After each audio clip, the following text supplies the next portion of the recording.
Good morning, everyone. We just concluded the meeting of the House Committee on Justice earlier, during which meeting we moved to approve the committee report, wherein the deliberations held last week was held last week regarding the impeachment complaints against the president were detailed, as well as the accompanying resolution.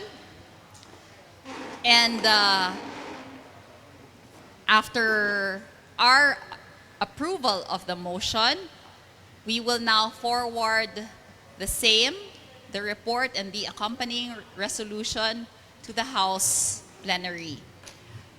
There was a little debate earlier because some of those who did not want to vote on the motion, or those who raised their objections to the motion, said that there were some details left out in the committee report. But we believe that first, the committee report cannot detail every single thing tackled during the committee deliberations. And more importantly, we cannot anymore deliberate on the matters which we tackled last week, especially since we had already voted on the sufficiency of form and the insufficiency of substance of both complaints. Madam Chair? That's for the opening statement.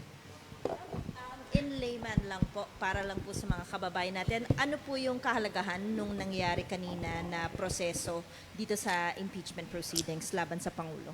Ito pong pag-aproba ng committee report kasamang accompanying resolution ang nagbigay ng tuldok sa proceedings na ginanap dito sa Justice Committee, no?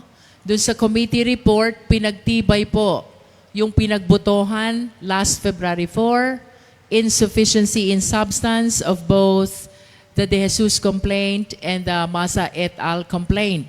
And in consideration of this position in the committee report, pinagbotohan na rin po on the same vote, yung accompanying resolution which incorporates the dismissal of the impeachment complaint, no?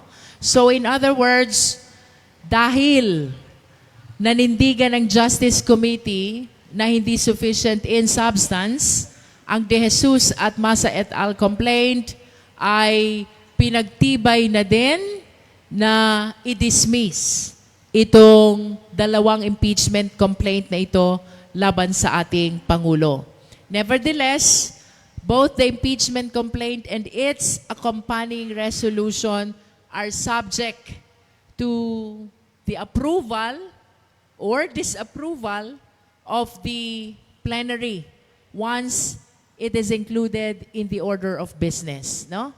So right now, we are completing the signatures because it's quite a huge number in the Justice Committee who voted in favor of the approval of the committee report and its accompanying resolution, no?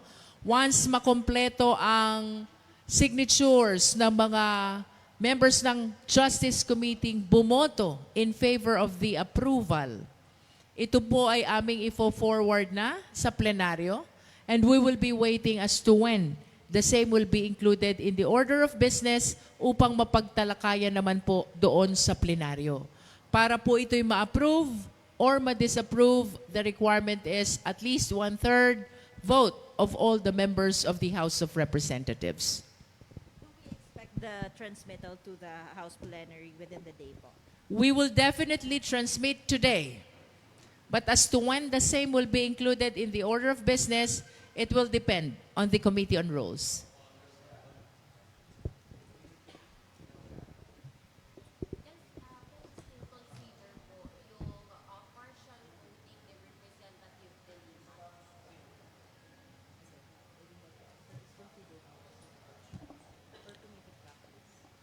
Ah, hindi po nag-exist yung partial voting eh. So, ibig sabihin, either you vote for the committee report itself or you don't vote for it. No? So, a partial vote is basically considered a no vote. Follow up lang po. For example, i-aprobahan din ng plenaryo yung committee report ninyo at tuluyan na pong mabasura itong impeachment complaint against the president. Ano po yung epekto nito, for example, dun sa one-year ban? Kailan po ito magiging, kailan pwede ulit mag-file ng impeachment complaint against the president? Nothing has changed with the Francisco ruling. Doon sa Francisco ruling and even in the decision of the Supreme Court, no? Maliwanag pa rin that initiation is completed when you refer it to the Justice Committee, no? So kung kailan na-refer ito sa Justice Committee, I believe that that reckons the running of the one-year prohibition period. So, kumbaga po, January 26. Yes, if it is January 26, when these two impeachment complaints were referred to the Justice Committee, maglalaps ito January 26 of 2027, which means January 27 of 2027, wala nang existing na one-year prohibition period.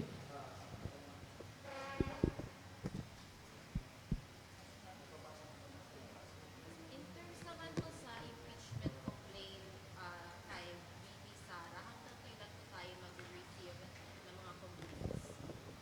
For as long as wala pa pong nare-refer sa Justice Committee, hindi pa po na-trigger ang one-year bar rule. So, the House is actually in a position to receive subsequent complaints. Let us remember that the initiation process is completed when the complaint is referred to the Justice Committee. No? Right now, the two complaints is with the Office of the Speaker, as far as I know. Kahit ma-refer pa to sa, ma-include pa sa order of business ng plenary, for as long as wala pang nare-refer sa Justice Committee, there is no initiation yet, and there is no one-year prohibition yet.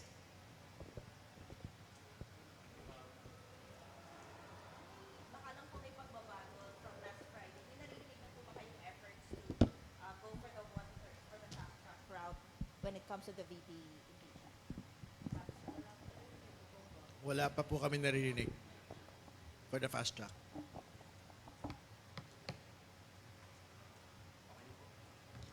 Thank you very much. Good morning.